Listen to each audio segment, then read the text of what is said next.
민영 씨 차 맛있다는 데가 여기였나? 여기.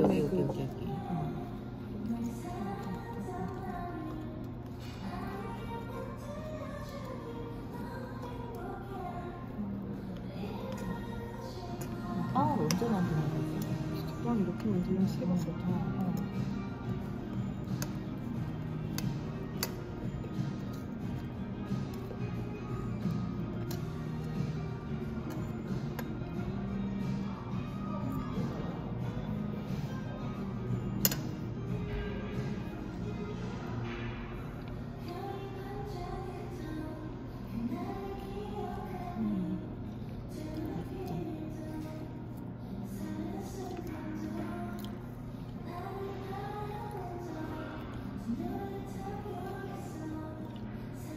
맛있다.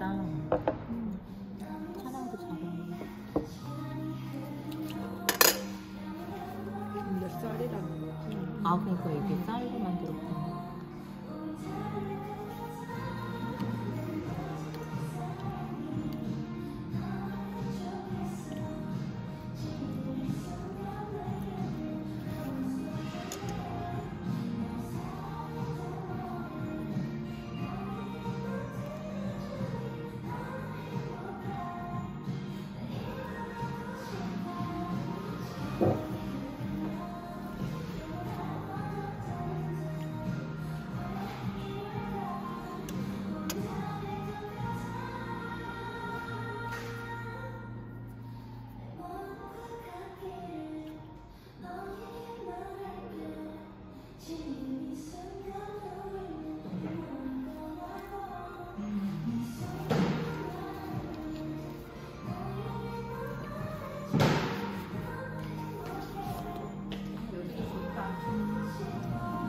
여기 너무 좋다. 완전히 사람 없네.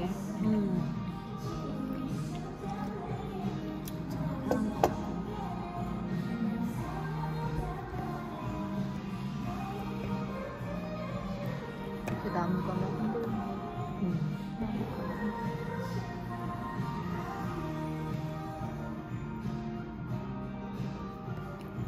커피 맛있다. 커피도 맛있게 생겼어.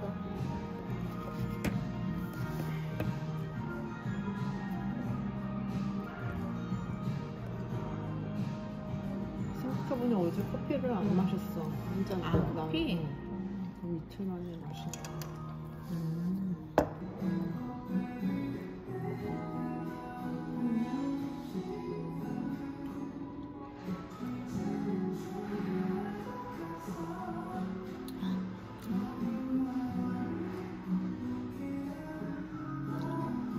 저 집 외관 색깔이랑 문틀 나무 색깔이 그래, 예쁘다. 창틀 나무색.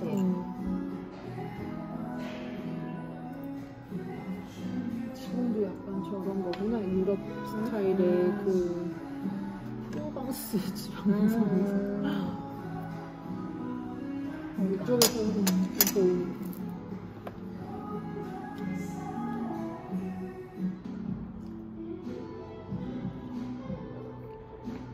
달팽이 가게에서 준 사과 너무 맛있어서. 맛있더라. 나도 먹었더니 너무 맛있더라.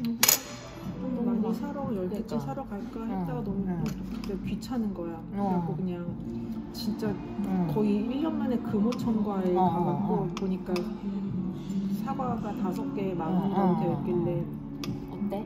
부사가 있고 부사 나왔어? 시나노 골든지 그게 있는데 어떤 게 더 맛있냐 했더니 아저씨가 이게 아직은 확실히 더 맛있다면 시나노 골 가격은 똑같았거든. 맞아, 그럴 수 있겠다. 맨 처음에 부사 뭐 2개 그거 3개 섞어서 살까 하다가 그게 확실히 더 맛있다 그러길래 그거를 그냥 노란 것만 샀어. 그 시나노 골든 너무 맛있어. 아, 맛있다. 너무 맛있어. 아니, 그 아저씨가 권하는 거 사면 어쨌든 맛이 없더라. 근데 맛이 너무 맛있어. 근데 그 맛있지. 약간 물도 아오리와 많으면서 뭐가 아오리는 좀 뻑뻑하잖아. 근데 뭐가 섞인 것 같아. 홍로랑 아오리랑 새로 품이 좀 개량된 거지. 나 그래서 사진을 보고 배인 줄 알았어. 근데 이제 그런 새로운 품종이더라고. 너무 맛있더라. 근데 그래도 나는 이게 꿀 들어간 부사가 이제 부사가 제대로 나올 건가 아직은 많지만 근데 맛있더라고. 그 맛하고 비슷해. 그 저기 나래님이 준 닭가슴살이랑 맛이 비슷하더라고. 그래, 같이 먹었더니 그래. 참 비슷한 느낌? 그러니까 뭔가 이렇게 약간 살짝 새콤하면서 확실히 더 겨울 느낌 그치, 맛이 그치. 나긴 하지. 근데 이제 약간 새콤하잖아요. 약간 새콤하면서.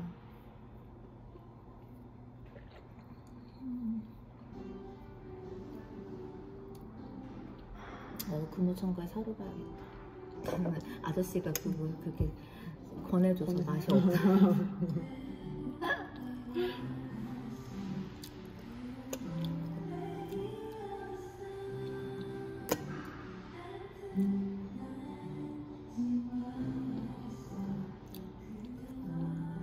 정신없이 먹었네. 더 먹어요.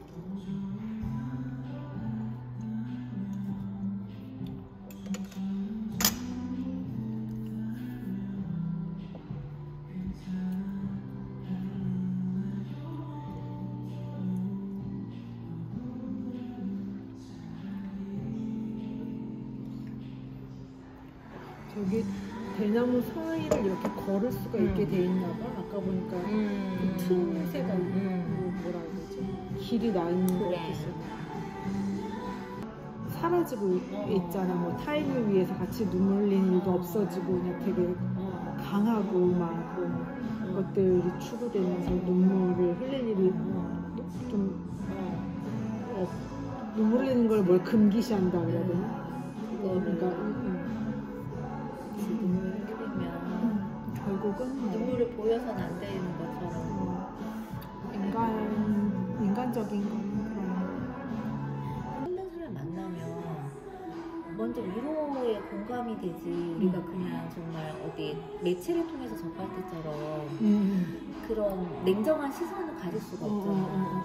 그러니까는 이렇게 뭐 사회생활에서 울면 안 된다고 해서 내가 만약에 어쩌다가 누가 막 이렇게 눈에 눈물이 그렁그렁한 채로 말을 하면 저 사람 왜 울어? 왜 저 사람 뭐 저런 얘기를 이 상황에서 해? 그게 아니라 순간 이렇게 동감이 그치, 되잖아. 어떤 감정을 건드리게 되는 거. 근데 사람들이 그거를 뭔가 이게 자꾸 뭐라 그래야 되지? 진짜 사람 대 사람을 이렇게 정말 실제로 만나는 경험이 줄어서 그런지 자꾸 그렇게 어떤 매체를 통해서 접한 감정을 학습을 해서 그게 맞고 그렇기 때문에 내가 그런 모습을 보면 안 된다는 게 자꾸 학습이 되는 것 같아. 자연스럽게 그냥 이렇게 보면 웃는 게 자연스럽게 또 울 수도 있는데, 그치? 울 수도 그리고 있고 남자들이 더 안 우는 게 또 사회적으로 계속 그렇게 있지 않을까? 억압되어 있는 것들이 남자답게라는 그것 때문에 너무 안타깝지. 진짜. 그때도 우리 말했지만 누가 막 친구가 이상한 짓을 하거나 화를 내. 그러면 좀 걔가 싫고 그렇지만 그러니까 손절하기 전에 한 번은 친구니까 제가 왜 그럴까 생각해보고 그 헤아려서 정말 안아줄 수 있는 그런 거 있잖아. 다들 자기 감정과 자기 그 생각에 너무 충만하고 딴 사람이 들어올 자리가 없지. 서세술 막 이런 것에 너무 사람들이 경도돼서 진짜 진심으로 소통하는 거를 실제로 뭐 그 아는 사람 많아도 진심으로 소통하는 사람은 거의 없는 거잖아. 그냥 계속 계산하게 되는 것 같아. 머릿속으로 내가 어디까지 말할까? 그치. 어디까지 이해할까? 어디까지 내가 수용할까? 그냥 온전히 마음을 다 내주거나 하는 게 되게 어려운 일이 믿을 수가 없어. 그러니까 맞아. 그치. 그게 어렵지. 어려우니까 고민할 수밖에 없겠지. 아무튼.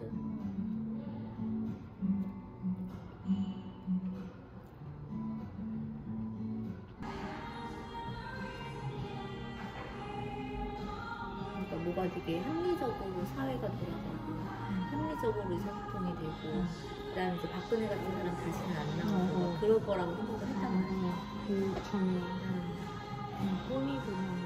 뭐 그게 안 되나 보다. 그게 안 돼. 절대로. 인간의 그 역사상 그렇게 안 절대로 안 되는 된다. 거. 그렇네.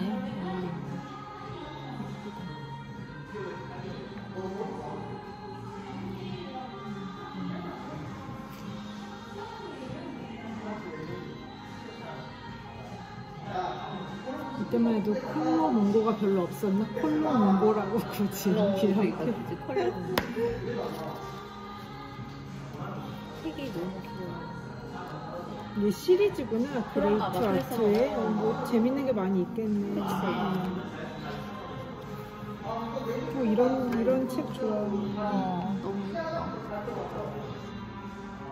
아 근데 이 전시를 보니까 전시 이제 이 루오 전이 있고 그 위층에서는 루오에 의해 영향을 받은 한국 작가들 전시였다. 그래서 그냥 그 돈을 뭐지 하나 내면은 그냥 다 볼 수 있는 그런 게 있는 거고.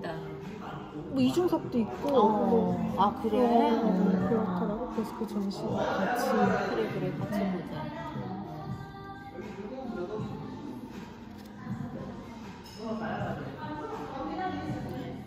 파리 잘 알아. 이게 지금 우리나라 사람이 아니지. 파리 근데 그러니까 그리고 일본의 작품이어서 일본의 작품이 엄청 많더라고.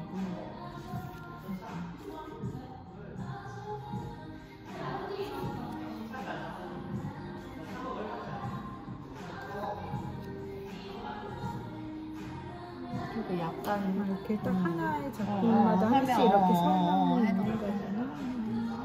도록이네 그냥 이렇게. 도록. 뒤에 이제 좀 해설 한 3장 정도 되고. 근데 이 사람도 약간 종교적인 느낌 그림을 그리는데 이제 이 책 크기나 색감이 성경책 같은 느낌이 들잖아. 잘 어울리는 거. 너무 어울리는 것 같아. 근데 과슈를 과슈랑 그렇게.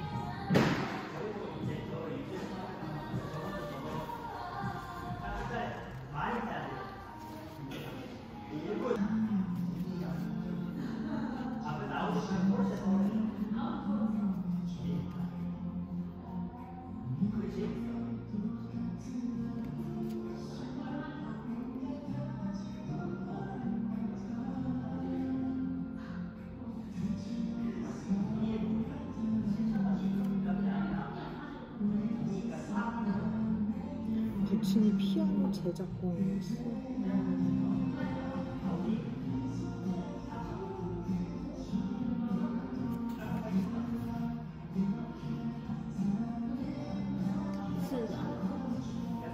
뭐 했다 그랬지? 무슨 노동자처럼 일했는데 채색유리 그거 일했다 그랬나? 채색유리 그거 뭐 하는 일을 했다 그랬나? 아 그래요? 그 앞에 무슨 노동자로 원래 그러다가 이제 그림 어디 프랑스 미술학교 가서 여기 그 스탠드글라스 이렇게 어릴 때 도제로 14살에 스탠드글라스 도제. 그래가지고 미술학교 가서 잘했겠지. 어머, 스승이 사망하자 마티스 마르케 레망랑 그리고 모로의 화실에 들어간 모로의 문화생이 됐다.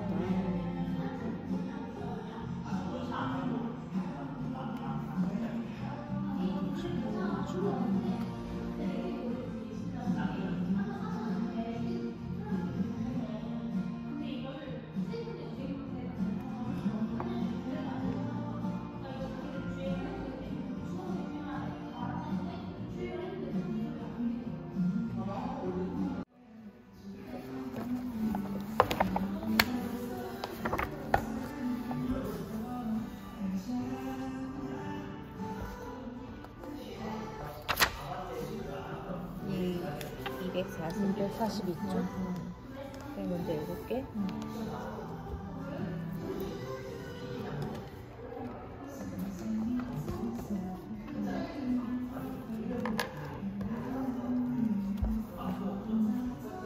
나는 우유배달 소녀가 아직도 거기에 있음을 깨달았다. 너무 먼 곳이어서 그녀가 갈 필요가 없겠다고 말했다.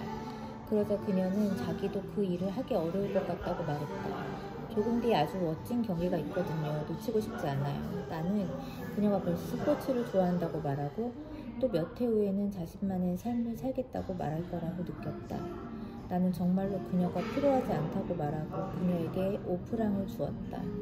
그러자 그녀는 전혀 예상하지 못했는지 아니면 아무 일도 하지 않고 오프랑이나 받았으니 심부름을 하면 더 많이 받을 수 있겠다고 생각했는지 경기 따위는 별로 중요하지 않다고 여기기 시작했다. 심부름을 해드릴 수 있어요. 시간을 얼마든지 조정할 수 있거든요. 그러나 나는 그녀를 왼쪽으로 밀었다. 혼자 있고 싶었다. 알베르틴이 트로카데로에서 레아의 친구들과 만나는 것을 반드시 막아야 했다. 반드시 그래야 했으며 또 성공해야 했다. 그렇지만 사실을 말하자면 나는 어떻게 해야 할지 몰랐고 처음 순간 그저 손을 펴고 바라보면서 손가락 마지막을 꺾었을 뿐이다. 이는 우리 정신이 찾는 것을 찾지 못하고 게으름에 사로잡혀 잠시 활동을 위보하기로 동의한 순간 마치 기차가 탁 트인 통합 한복판에 멈추자 차창 밖으로 비탈길에 풀잎 끝이 바람에 흔들리는 모습이 보이듯이 지금까지 무관심하게 보아왔던 것들이 선명하게 나타났기 때문일 수도 있고 아니면 내가 내 몸속에 든 지성과 그 지성 속에 든 이런저런 사람에 대한 행동 수단과 더불어 레아와 그 두 친구로부터 알베르틴을 떼어놓기 위한 총알을 발사하는 무기로만 온전히 준비하고 싶었기 때문일 수도 있다. 물론 아침에 프랑스아주가 와서 알베르틴이 트로카데로에 간다고 말했을 때 나는 알베르틴이야 자기가 원하는 대로 할 수 있지 뭐 라고 중얼거렸고 또 너무도 눈부신 날씨여서 그날 저녁까지는 그녀의 행동이 눈에 띌 만한 중요성을 가지지 못하리라고 생각했다. 그러나 내 마음을 그토록 느긋하게 만든 것은 내가 생각했듯이 아침의 태양만이 아니었다. 알베르틴으로 하여금 베르드링 집에서 어쩌면 그녀가 시작하거나 실현할지도 모르는 계획을 포기하게 하고 그리하여 그녀를 나 자신이 선택한 낮 공연에 그녀가 그 공연을 위해 사전에 어떤 준비도 할 수 없는 공연에 가지 않을 수 없게 함으로써 그녀가 앞으로 할 행동도 필연적으로 결백할 수밖에 없음을 알았기 때문이다. 마찬가지로 만약 알베르틴이 몇 분 후에 내가 만약 사고로 죽는다고 해도 나는 별로 상관없어요 라고 말한다면 이거 뭐야 곡성 같아. 이때는 진짜 전혀 몰랐는데 근데 또 이는 그녀 자신이 죽지 않으리라고 확신했기에 가능한 말이었다. 내 앞에 또 알베르틴 앞에는 그날 아침 눈에는 보이지 않지만 반투명에 변하기 쉬운 매체를 통해 나는 그녀의 행동을 그녀는 자기 삶의 중요성을 보는 다시 말해 지각할 수는 없지만 우리를 둘러싼 공기와 마찬가지로 순수한 진공 상태와 동일시할 수 없는 그런 확신들을 통해서 보는 환경이 조성되었다. 우리 주위에 때로는 쾌적하고 때로는 자주 호흡하기 힘든 그렇게 변화가 많은 대기를 조성하는 이 확신은 우리가 기온과 기압과 계절에 대해하듯이 그렇게 조심스럽게 측정하고 기록할 필요가 있는 것으로 보인다. 왜냐하면 우리의 나날은 물리적이고 정신적인 그만의 특성을 갖고 있기 때문이다.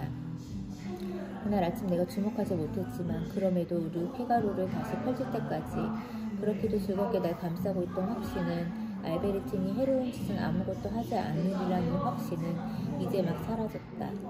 나는 더 이상 아름다운 날 속에 살지 못하고 이 아름다운 날 한가운데 알베르틴이 레아와 그 두 소녀와 함께 그들의 끊어진 관계를 보다 쉽게 회복할지도 모른다는 불안감으로 조성된 그런 날 속에 살았으며 이렇게 해서 소녀들이 여배우에게 박수를 치기 위해 트로카데로로 가는 것이 가능하게 생각되었고 막간에 알베르틴과 다시 만나는 일도 그리 어려워 보이지 않았다. 이제 나는 더 이상 벤테유 양을 생각하지 않았고 레아라는 이름이 나를 질투하는 사람으로 만들기 위해 카지노에서 두 소녀 옆에 있던 알베르틴의 이미지를 다시 보게 했다.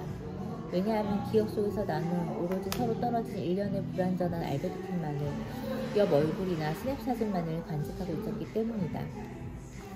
그리하여 나의 질투는 동시에 고정되고 덧없는 일련의 불연속적인 표현에 또 알베르틴의 얼굴에 그런 표현이 나타나게 한 사람들 속에 가두어졌다. 나는 발베크에서 두 소녀가 또는 그런 종류의 여인들이 지나치게 알베르틴을 쳐다보았을 때 짓던 알베르틴의 표정을 기억했다. 스케치를 하고 싶어하는 화가의 시선처럼 그토록 활기찬 시선이 그녀를 뚫고 지나가는 것을 보면서 느꼈던 아픔도 기억했다. 그때 그 시선에 완전히 가려졌던 얼굴은 어쩌면 내가 거기 있었기에 시선의 접촉을 보지 못한 척하면서 어쩌면 수동적으로 또는 은밀하게 관념적으로 그 접촉을 받아들였는지도 모른다. 알베르틴이 냉정을 되찾고 내게 말하기 전에 잠시 움직이지 않고 마치 사진을 찍을 때처럼 자연스러운 척하면서도 기쁨을 감추는 표정으로 허공 속에서 미소를 지을 때가 있었다. 아니면 카메라 앞에서 보다 자극적인 포즈를 취한다는 듯 생로와 함께 산책할 때 동시에리에서 했듯이 웃음을 터뜨리고 혀로 입술을 핥으면서 마치 지나가는 개를 자극하는 것처럼 보일 때도 있었다. 네, 이게 물론 이런 순간에 알베르티는 그녀 자신이 지나가는 소녀들에게 관심을 갖는 경우와는 원형이 달랐다. 후자의 경우 그녀의 가느다랗고 별빛 같은 시선은 지나가는 소녀의 몸에 고정되고 밀착하고 달라붙고 몸속 깊이 파고든 듯해서 만일 그 시선을 떼어내면 살갗도 벗겨질 것 같았다. 그러나 이런 순간 그 시선은 적어도 진지하고 고통스럽게 보이기까지 하는 뭔가를 그녀에게 부여했으므로 그녀가 두 소녀 옆에 있을 때 지었던 그 활기 없는 행복한 시선을 비하면 오히려 내게는 다정하게 느껴졌으며 그래서 나는 그녀가 남에게 불어넣는 욕망으로 야기된 그 웃음 띤 표정보다 어쩌면 때때로 그녀 자신이 느끼는 이런 욕망의 어두운 표현을 더 좋아했는지도 모릅니다. 그녀가 아무리 자신이 불러일으키는 욕망을 의식하지 못하는 척 감추려고 해도 헛된 일이었는데 그 아련하고도 관념적인 의식이 그녀를 적시고 감싸면서 얼굴 온통 장밋빛으로 보이게 했다. 그러나 그녀 몸속에 잠시 중단된 상태로 간직돼 있던 온갖 감정은 그 주위로 방사되면서 너무도 나를 괴롭게 했는데 내 존재 밖에서도 알베르틴이 계속해서 그 감정을 침묵하게 할지 이제 내가 자리에 없으니 두 소녀의 제안에 대답하게 응할지 누가 알 수 있단 말이다. 물론 이런 추억은 나에게 큰 고통을 내게 했다. 그 추억들은 알베르틴의 취향에 대해 완전한 시인이자 배신에 대한 전반적인 고백 같은 것이었으며 그에 맞서 그 어떤 것들 이를테면 내가 그토록 믿고 싶어했던 알베르틴의 개별적인 맹세나 나의 불완전한 조사로 인한 부정적인 결과 어쩌면 알베르틴과 공모해서 꾸몄을지도 모르는 앙드레의 확신 같은 것은 전혀 설득력이 없었다. 알베르틴이 제 아무리 자신의 개별적인 배신 행위를 부인한다 할지라도 그녀의 입에서는 그 주장과 반대보다는 강력한 말들이 빠져나왔으니 단순 이 시선만으로도 그녀는 자신이 감추고 있었던 것을 고백했다. 그녀가 각각의 사실 이상으로 감추고 싶었던 것 다시 말해 인정하기보단 차라리 죽기를 바랐던 것은 바로 자신의 성향이었다. 어떤 존재도 자기 영혼을 팔아넘기고 싶어하지는 않기 때문이다. 이런 추억들이 내게 야기한 고통에도 불구하고 트로카데로 낮 공연 프로그램이 알베르틴에 대한 나의 욕망을 되살아나게 했다는 사실을 나는 부인할 수 있었을까. 이 성향이 자기 성적 그런 성적 성향 알베르틴 양성애장 막 이런 알베르틴은 자신들이 저지르는 과오가 필요한 경우 평범한 매력을 대신한다고 믿으며 또 뒤이어 나타나는 착한 마음씨가 그 과오만큼이나 우리와 함께 있을 때면 오히려 평온함을 안겨주는 그런 여인 중에 하나였다. 그런데 우리는 연이어 이틀 이상 건강이 좋지 않은 환자처럼 끊임없이 평온함을 되찾아야만 합니다. 게다가 현재 우리가 그 여인들을 사랑하는 동안 저지른 과오보다 더 강력한 우리와 알기 전 저질렀던 과오가 있으며 그 첫 번째가 바로 그들의 본성이다. 이런 종류의 사랑을 고통스럽게 하는 것은 여인의 원죄와도 같은 것이 우리를 사랑할 수밖에 없게 하는 죄가 이미 존재한다는 사실이다. 따라서 이 죄를 망각할 때면 우리는 그녀를 덜 필요로 하며 그녀를 다시 사랑할 때면 다시 괴로워해야 합니다. 지금 이 순간 알베르틴이 두 소녀와 만나서는 안 되는 것과 또 알베르틴이 레아와 아는 사이를 확인하는 것이 나의 가장 큰 걱정거리였다. 비록 전체 의미를 파악하기 위해서만 개개인 사건에 관심을 가져야 하며 또 여행이나 많은 여인들을 알고 싶은 욕망이 유치한 것처럼 우리가 결코 알지 못할 고통스러운 현실에 보이지 않는 근육으로부터 우연히 우리 정신 속에 결정화된 요소에 우리의 호기심을 세분하는 역시 유지한다는 사실을 알면서도 말이다. 게다가 이런 요소를 파괴하는 데 성공한다 해도 그것은 금방 다른 것으로 대체된다. 어제 나는 알베르틴이 베르드랭 부인집에 간다고 할까봐 무척 두려웠다. 그런데 지금은 온통 레아 일에만 몰두하고 있다. 눈을 안대로 가린 질투는 자기를 둘러싼 어둠 속에서 아무것도 발견하지 못할 정도로 무력하며 그뿐만 아니라 다나이데스나 육시온처럼 끊임없이 다시 시작해야 하고, 바로 이 임무가 그들이 받은 형벌 중에 하나다. 그러나 만일 두 소녀가 그곳에 없다면 변장을 해서 아름답게 치장하고 성공의 영광을 취한 레아는 알베르틴에게 어떤 인상을 줄 것인가? 내 곁에서 자제하며 욕망을 충족시킬 수 없는 삶의 실증을 느낀 알베르틴에게 레아는 어떤 꿈과 욕망을 줄 것인가? 게다가 레아를 모른다고 하지만 알베르틴이 분장실로 찾아가지 않을지 누가 알 수 있으랴. 또 레아가 그녀를 알지 못한다 해도 어쨌든 발베트에서 만난 적이 있으므로 알베르틴을 보고 무대 뒤로 가는 문을 열어주라고 허락하는 건 신호를 무대 위에서 보내지 않으리라고 누가 장담할 수 있으랴. 위험은 우리가 이미 물리친 적이 있을 때만 피할 수 있는 것으로 보인다. 아직 그런 경험이 없는 나는 위험을 피하지 못할까봐 두려웠고, 그래서 그 위험이 더 끔찍해 보였다. 그렇지만 알베르틴에 대한 이 사랑, 내가 실현하려고 시도할 때면 거의 사라지는 듯 느껴진 이 사랑에 대해 지금의 격렬한 고통이 어떻게 보면 그 증거인 듯했다. 이제 나는 다른 걱정은 아무것도 하지 않고 오로지 그녀를 트로카데로에 남아있지 못하게 하는 방법에 대해서만 생각했으며, 레아가 그곳에 가지만 않는다면 액수에 상관없이 돈을 지불할 것이다. 그러므로 우리 애정이 머릿속에서 관념보다 실제 행동에 의해 증명되는 것이라면 나는 알베르틴의 사랑을 알베르틴을 사랑하는 것이 틀림없었다. 그러나 이런 고뇌의 재발이 내 마음속에 있는 알베르틴의 이미지를 더 확고하게 해주지도 못했다. 그녀는 눈에 보이지 않는 여신처럼 내게 통증을 유발했다. 수많은 추측을 하면서 나는 고뇌를 피하려 했고, 그렇게 하면서 정작 내 사랑은 실감을 하지 못했다. 우선 레아가 정말로 트로카데로에 가는지부터 확인해야 했다. 우유배달 소녀에게 이 프랑을 주어 보낸 후 나는 사실 그 사실을 물어보기 위해 레아와 친분이 있는 블로크에게 전화를 걸었다.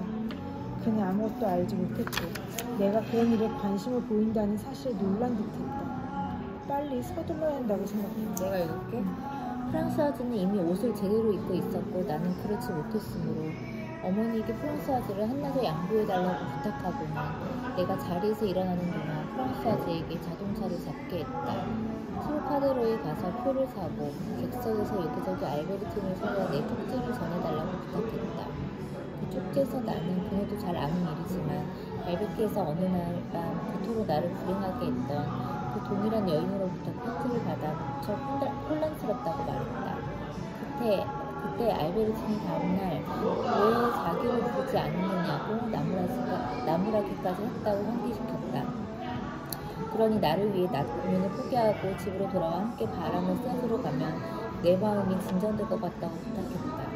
그러나 내가 옷을 입고 준비하려면 좀 시간이 걸릴 것 같으니 프랑스아즈가 옆에 있는 걸 이용해서 트루아 카르티에 백화점으로 그녀가 필요로 하는 하얀 레이스 갱프를 사러 간다며 더없이 기쁘겠다고 말했다. 내 쪽지가 아주 쓸모없지만은 않았던 모양이다. 사실 나는 알베르틴과 사귀고 난 후부터 사귀기 전에도 마찬가지지만 그녀도 하는 일을 전혀 알지 못했다.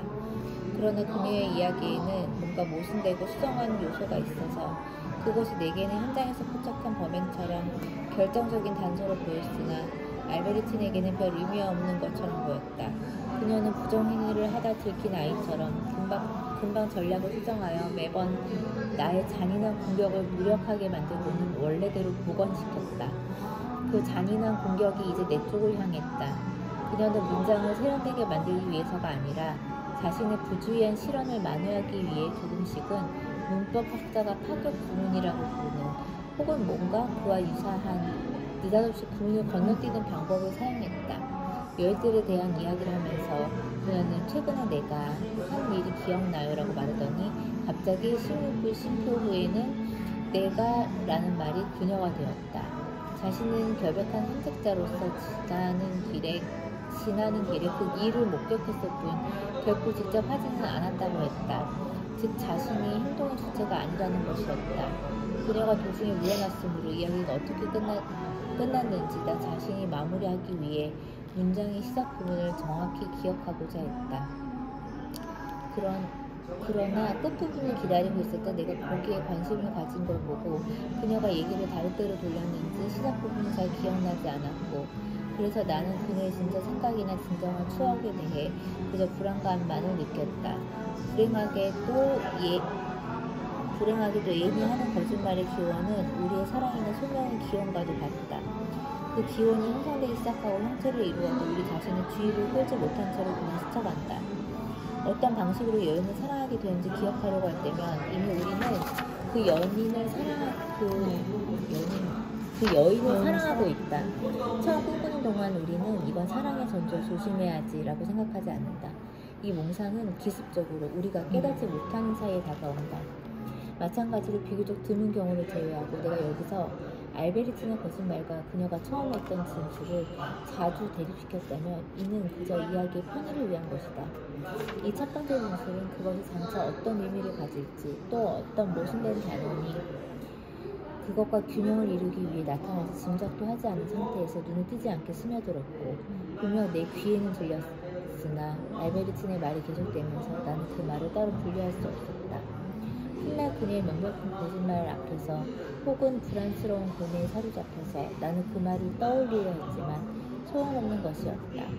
내 기억은 제때 경고받지 못했다. 그래서 복사본 보존이 불필요하다고 믿었던 것이다. 이렇게 사랑이 우리가 어떻게 시작되는지 기억하려고 할 때면 이미 사랑하는 거구나. 너무 그런 기억이 오래돼서 잘 생각이 안 나. 그러니까 이미 헤어질 결심에서도 그냥 해준이가 알아봤듯이. 그러니까 이게 뭔가 그러니까 그것도 안 좋아. 금사빠도 막 뭐라 그러는데 나는 그렇게 사랑에 빠질 수 있는 거 아니야? 이게 금사빠로서 이런 그렇지 않아? 사랑의 전조야 뭐 이런 걸 이게 사랑의 전조. 이 사람은 이런 사람이고 나랑 잘 맞을 것 같으니까 내가 한번 사랑을 시작해볼까? 그러지 않잖아. 조차 그런 게 없는 것 같은데. 그러니까 그럼 만약에 금사빠가 아닌 사람들은 몰라. 다 금사빠라 모르는. 나도 금사빠를 모르고. 아니면 또 뭐가 있을까? 기습적인데 언제나 기습적이서 그냥 일단 좋아하고 보는데 이렇게 조심해야지 이런 생각을 나는 일단 좋아하고 본 다음에 그 다음에 판단하지. 나랑 맞나 안 맞나 또 얘가 나를 좋아하나 안 좋아하나 뭐 그런 거. 그러니까 뭐 사람마다 이제 내가 상대마다 다르긴 하겠지만 어쨌든 사랑에 빠진 사람은 그냥 기습적으로 뭐야 훅 들어오잖아. 또 아닌 사람은 어떤 건가? 진짜 아닌 사람도 있는 것 같긴 해. 그러니까 항상 보면 그냥 만나. 그래서 만나는데 데이트인가 하다가 데이트였어. 그러다가 결혼해야 되나 그래서 결혼한 사람도 있어.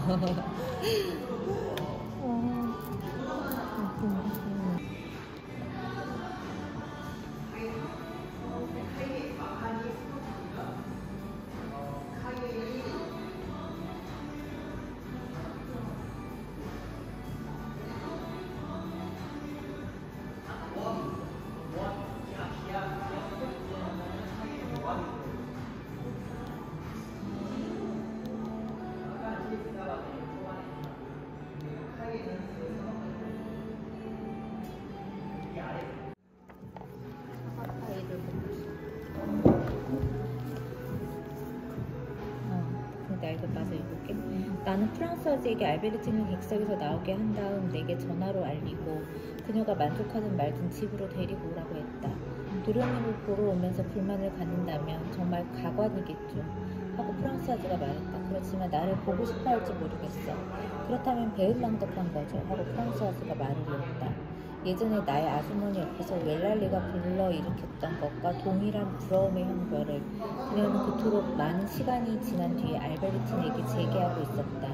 알베르틴이 내 곁에 있게 된 상황이 알베르틴의 노력 때문이 아니라 내가 원해서 그리 되었음을 모르는 프랑스 아주는 알베르틴의 수완을 감탄하면서도 증오했고, 다른 하인들에게 알베르틴 얘기를 할 때면 그녀를 배우라고, 나를 원하는 대로 조종하는 아청꾼이라고 불렀다. 프랑스 아주는 아직 알베르틴에 맞서 전쟁을 할 용기가 없었으므로 좋은 얼굴로 대했고, 알베르틴과 나와의 관계에 자신이 얼마나 많은 도움을 주는지 자랑하고 다녔는데, 마음속으로는 지금은 내게 무슨 말을 해도 소용이 없으며 아무것도 얻지 못할 거라 생각하면서 기회만 엿보고 있었다. 만일 알베르틴의 처지에 어떤 균열이라도 생기면 그것을 확대해서 우리를 완전히 갈라놓겠다고 다짐하고 있었다. 배은망덕하다니 아니야. 프랑스 아주 배은망덕한 건 바로 나야. 알베르틴이 내게 얼마나 상냥한지 당신은 모를 거야. 그러니 빨리 출발해요. 달려갈게요. 프리스토. 딸의 영향으로 프랑스 아주의 어휘는 조금씩 훼손되고 있었다. 이렇게 모든 언어는 새로운 용어가 추가되면서 그 순수성을 상실해간다. 이런 타락은 프랑스 아주가 가장 아름다운 화법을 쓰던 시절을 아는 내게도 간접적으로 책임이 있다. 만약에 프랑스 아주의 딸이 자기 어머니처럼 사투리로만 말하는데 만족했다면 어머니의 그 고풍스러운 언어를 이렇게까지 천박한 은어로 변질시키지는 못했으리다. 물론 그렇다고 해서 그녀가 사투리를 사용하지 않는다는 말은 아니며, 또 내 곁에 있으면서 뭔가 은밀하게 말할 것이 있을 때면 두 사람은 부엌으로 틀어박히는 대신 내 방 한복판에서 사투리로 말하면서 가장 완벽하게 밀폐된 문보다 더 넘기 힘든 방어벽을 쌓고냈다. 나는 어머니와 딸이 항상 사이좋게 지내지 않는다는 점을 단지 여러 번 반복해서 돌아오는 말 한마디로 내가 알아들을 수 있는 유일한 말인 분통이 터져라는 말로 짐작할 수 있었다. 불행하게도 아무리 낯선 언어도 늘 말하는 걸 듣다 보면 배우기 마련이다. 그런 식으로 배운 게 사투리라는 점이 유감스러웠는데, 만일 프랑스 아주가 늘 페르시아어로 표현하는 습관이 있었다면 나도 페르시아어를 알게 되고 똑같이 습득했을 것이 아니겠는가. 나의 발전을 알아챈 프랑스 아주는 더욱 어조를 빨리 읽고 딸도 부분적으로 따라했지만 아무 소용이 없었다. 프랑스 아주는 내가 사투리를 이해하는 모습을 보고 슬퍼했지만 사투리를 쓰는 걸 듣고는 만족했다. 사실을 말하자면 이 만족은 비웃음이었다. 왜냐하면 비록 내가 드디어 그녀와 거의 비슷한 수준으로 발음하게 되었음에도 그녀는 자기와 나의 발음 사이에 커다란 간극이 있음을 알고 기뻐했고, 또 오래전부터 한 번도 생각하지 않았던 자기 고장 사람들을 보러 가지 않은 일을 후회하기 시작했는데, 나의 서투른 사투리를 들으면 그들이 얼마나 꾸벅 절도할지를 떠올리며 그들의 그런 웃음소리를 듣고 싶어하는 것처럼 보였다. 이런 생각만으로도 그녀에게는 그리움과 활기가 넘쳤으며, 그래서 웃음을 터뜨리며 눈물을 흘릴 이런저런 시골 사람들의 이름을 나열했다. 하지만 어떤 기쁨도 내가 발음은 서투르지만 그들의 사투리를 이해한다는 걸 알면서 느끼는 슬픔을 없애지는 못했다. 들어오는 걸 막으려는 사람이 맞는 열쇠나 지렛대를 사용할 수 있게 되면 모든 열쇠는 무용지물이 되고 만다. 사투리가 효력 없는 방어수단이 되자 그녀는 딸과 더불어 프랑스어로 대화하기 시작했는데, 그것은 매우 빠른 시간에 쇠퇴기의 프랑스어가 되었다. 나는 외출 준비를 마쳤다. 프랑스 아주에게 아직 전화가 없었다. 기다리지 말고 떠나야 할까? 하지만 프랑스 아주가 알베르틴을 찾았다는 사실을 어떻게 알 수 있지? 알베르틴이 이미 무대 뒤에 없다며. 프랑스 아주와 만난다 해도 순순히 따라올까? 30분 후에 전화벨이 울렸고 내 마음은 희망과 두려움으로 심하게 요동쳤다.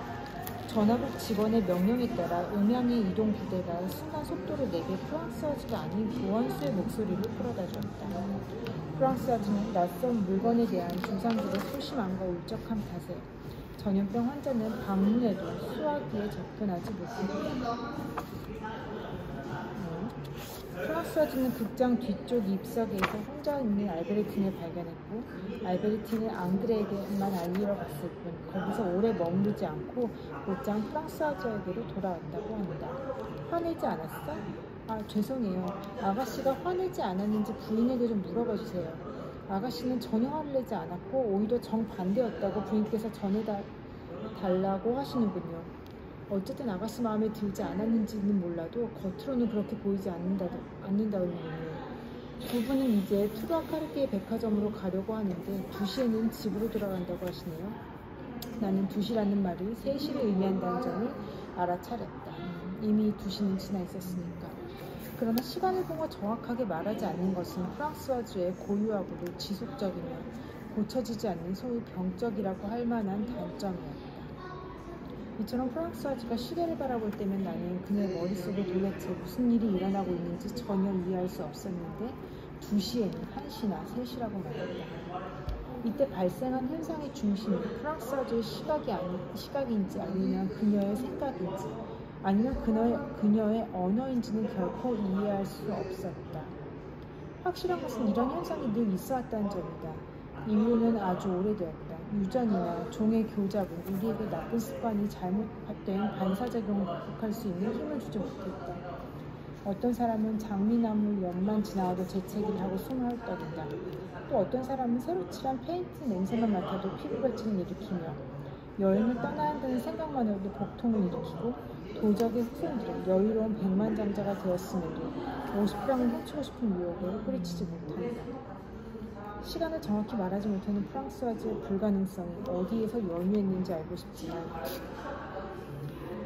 그녀 자신은 이 문제에 관해 내게 어떤 빛도 주지 않았다. 평소에도 그녀의 부정확한 대답은 나를 화나게 했으나 그녀는 실수를 사과하거나 설명하려고 하지도 않았다. 그녀는 아무 말도 하지 않았고 내 말도 못 들은 척했으며 나는 그런 모습에 더욱 화가 났다. 그녀를 공격하기 위해서라도 변명하는 말을 듣고 싶었지만 냉담한 침묵만이 돌아왔다. 어쨌든 오늘 일도 보나마나였다. 알베르티는 프랑스와즈와 3시에 돌아올 것이며 레아와 그 친구들은 만나지 않을 터다. 알베르틴이 그들과 다시 관계를 맺을 위험이 사라지자 그 위험은 바로 내 눈에서 중요성을 잃었고 또 그 일이 그렇게 쉽게 처리되는 것을 보면서 나는 왜 내가 성공할 수 없다고 믿었는지 놀랄 수밖에 없었다. 알베르틴이 레아의 친구들 때문에 트로카데로에 가지 않았고 또 내가 보낸 신호 하나만으로 낮 공연 관람을 포기하고 집으로 돌아오기로 하자 나는 그녀에게 격한 고마움을 느꼈고 이는 나의 상상 이상으로 그녀가 미래에도 내게 속하리라는 것을 보여준다고 생각했다. 게다가 이런 고마움은 자전거를 타고 온 사람이 내게 조금만 더 참아달라는 그녀의 쪽지를 전해주었을 때 더욱 커졌다. 그 쪽지에는 그녀가 자주 쓰는 상냥한 표현이 적혀져 있었다. 내 사랑 마르셀, 자전거를 탄 사람만큼 빨리 도착하지 못하기에 나 역시 자전거라도 타고 당신 곁으로 빨리 가고 싶네요. 어떻게 당신은 내가 화를 낼 수 있으리라고 또 당신과 함께 있을 때만큼 나를 즐겁게 하는 뭔가가 있으리라고 생각하는 거죠. 이런 좀 많큼의 항상 오로지 우리 둘이서만 외출하면 더 재밌을 거예요. 도대체 무슨 생각을 하는 거지? 마르셀이 왜? 난 완전히 당신 거예요. 알베르티가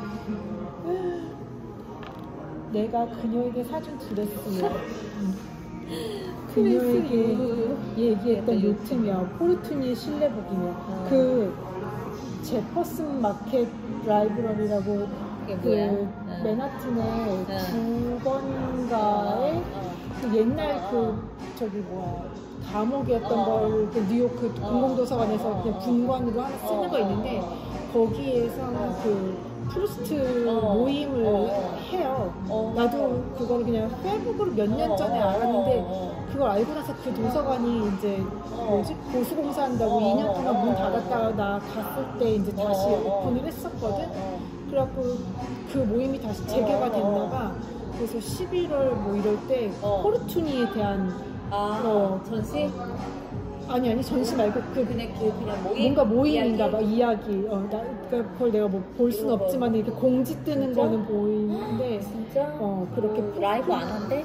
그런 건 아니고. 그러니까 그럴 때는 이런 게 라이브 그치, 이런 거 있으면 좋아. 그런 게 라이브 해주면 영상을 포르투니 실내복 또 갑자기 실내복 입고 실내복을 하나 사야 되는 이제 백주기 추념식 확실히 그런 사람들이 많이 있으니까 N수가 좀 관심 있는 사람들이 있으니까 그런 행사도 많고 재밌겠다.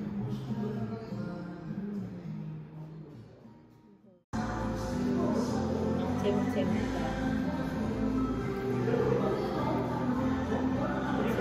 대부분 사람들이 엄청난 의미를 갖고 있다는 걸 그러니까 다양한 그런